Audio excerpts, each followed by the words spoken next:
Coming up, I couldn't see a life without BMX. Aussie BMX champ Saya Sakakibara. You look fearless, are you? I am scared of crashing. How fear is fueling her drive. I love the feeling of pushing past that. To be the best in the world. Feels like a dream. And win gold in Paris. Fairy tale with a medal. The sport of BMX is not for the meek. It's fast, fiercely competitive and highly dangerous. Australia's Saya Sakakibara is the current world #1. She's a champion rider who combines supreme athleticism with breathtaking skill. But it's her mental strength that's really being tested as she trains for the Paris Olympics. Saya's, quite rightly, the gold medal favourite, but her ride to the top hasn't been without some serious bumps. I cried today. I was overwhelmed. I feel like nothing is comfortable. They don't sound like the words of a champion. I'm scared, and I'm not good enough. I feel like everyone is better than me.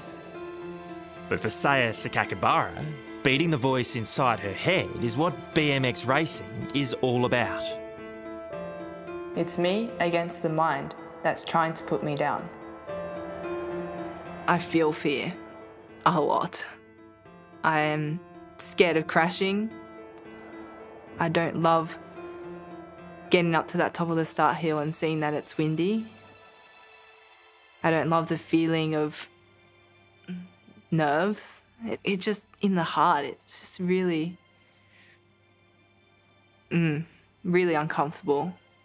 But I love the feeling of pushing past that and getting to the other side and feeling like, yes, I could do it. And I've won the battle against myself. And that's the most important thing for me. And hopefully leaving the rest in your wake. I mean, that's good. Honestly, great. If I can win, amazing, but I just want to win those battles inside my head. That's all I'm focused on. Riders ready, watch the gate. Saya has good reason to be scared. Down the hill, Saya Sakakibara, Zoe Clayson's heading to looking like she's going to pick up the whole shot. There we go. BMX is an exciting but terrifying sport. Just finishing a race without getting hurt is a victory in itself. Clancey, Sakakibara. Seems like you're in control of those nerves. Yeah, they never go away, but we just keep working at it. Challenge. Manage those challenges as they come. So. It's Saya Sakakibara. The 24-year-old is the world #1. But success, even when you've had as much of it as Saya, doesn't make you any safer. The danger is inescapable, and it's always messed with her mind. When I first started BMX, I crashed 3 times on the same jump and then cried and went home and didn't touch my bike for 3 months. But I think what brought me back was my older brother, Kai. As we're about to discover, Kai is the reason Saya loves and fears the sport. She was 4 when she followed him into BMX. He wanted to be an Olympian. Step by step, get close to getting to the Olympics. And she just wanted to be like him. He helps me a lot in teaching me stuff, and we go out training together. I was just a huge fan of my older brother, and if he was doing BMX, then I was doing it too. When Kai joined the Pro Tour as a teenager, it was no surprise that Saya followed suit. By 2020, they were both on track for the Tokyo Olympics. I didn't know anything else other than BMX, and that was just my life. And I couldn't see a life without BMX. I couldn't see a life without doing it with Kai.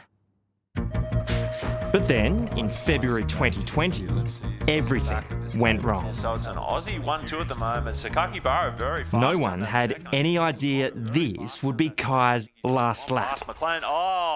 And Kai Sakakibara looks like he's gone down. He was on the cusp of his Olympic dream when this happened. Wheel just crabbed as he went into the turn. I don't know whether it sort of slipped or grabbed. And it was just one of the worst days of my life. The way that his head hit the ground, I knew that this was going to be really bad. And I was just wishing that this was not real. I got this massive feeling in the pit of my stomach, you know, when something terrible happens, and that never left. That never left. Kai and Saya's parents, Martin and Yuki, I think this is her first bike. had spent years on the sidelines watching them compete, but nothing could have prepared them for that day. What was it like when you saw him? I thought he's gone because he looked pretty bad. He didn't look like Kai at all. It's just Kai not moving. Yeah, he was like that for a long time. How long? 4 weeks. It was an excruciating month for Kai's family, waiting for him to wake up from a coma. When he finally did, it was a huge relief. But with a traumatic brain injury, there was so much he couldn't do. Turned my world upside down. I lost the brother that I knew. I lost my teammate, my travel buddy. What was it like watching his comeback?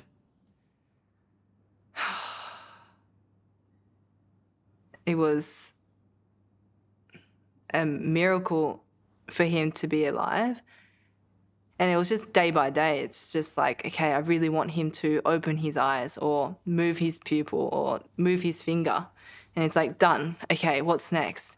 Yeah, one of the times was when he swore at me for the first time.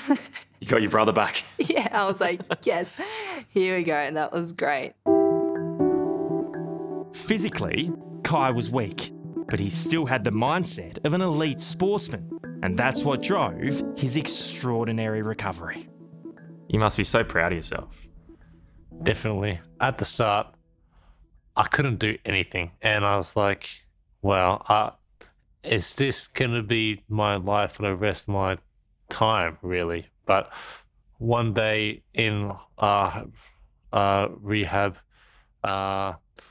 the teacher got me to stand up, and like, wow, I was like, I actually did that. And from then on, I think I was able to do whatever the teacher wanted me to do. And was Saya there throughout that? Saya was actually there when I stood up for the first time. Do you remember her reaction? She was filming, so so. Hi. Oh, he looks so tall right now. Watching Kai do what seemed impossible gave Saya the strength she needed to continue doing what they both loved without him. Up until that point, my purpose for BMX was doing it with Kai, going to the Olympics with Kai. And then now I'm like, I'm doing it for Kai. By the time she got to the Tokyo Olympics in 2021, Saya thought nothing could stop her. But, as you'll see, then came another devastating blow. So Saya, you're better at this or BMX riding? I'm great at both.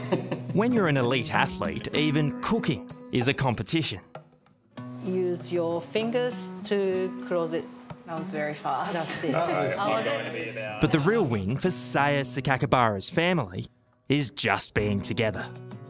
Honestly, I'm always so grateful that we get to have these moments, because at one point we thought we weren't going to have them at all. 4 years ago, Saya's brother Kai almost died in a terrible accident.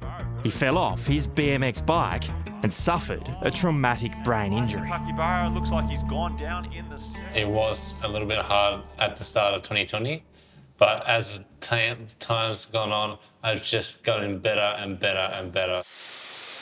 While Kai was getting better, Saya was heading to the 2021 Olympics, an event she wanted to win for them both. She will need a good result. She's going to fight this all the way. In Tokyo, she made it all the way to the semi-final. Wants to make it into the final. Then, disaster struck again. Oh, another chaos, more carnage. The crash happened, and then it was all over. And I just remember waking up on the stretcher and looking at my arms, and they're all like ripped up. And I'm like, no, please no, not the Olympics, like as if I crashed at the Olympics. And That was your first thought, not, I hope I'm okay, that you crashed at Tokyo? it was just the fact that it was all over. I just had this huge feeling like I let everyone down.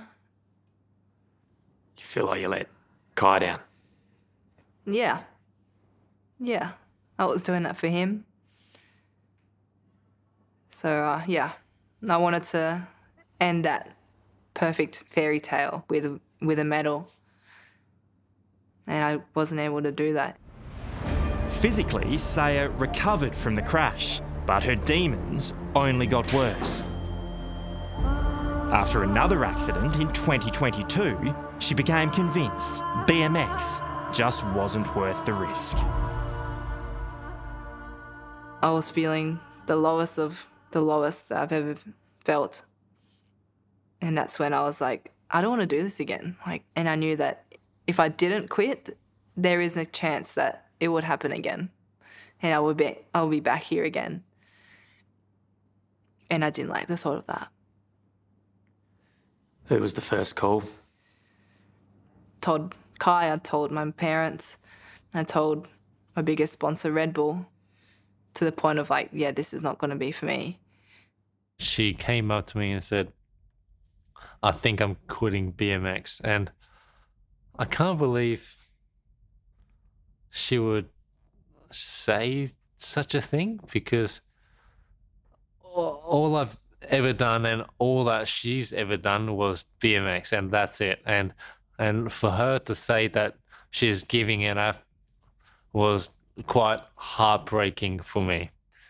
But at the same time, it's no wonder why she was scared.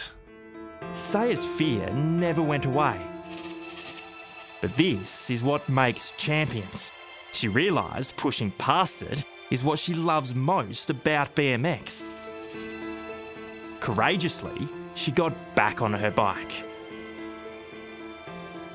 It brings me happiness when I conquer my fears, I think, because there's no other thing in my life that pushes me so far outside my comfort zone where I'm like fearing for my health or my life, but still going there every week, week in, week out, and that constant challenging myself. And it's like, am I really happy with giving that up? Is that the first time in your life you made a BMX decision for you? Yeah. I think that really does sum it up, because up until that point, it was for both Kai and I. I could truly do it for me, which was so empowering. Did part of you wish she did give it up?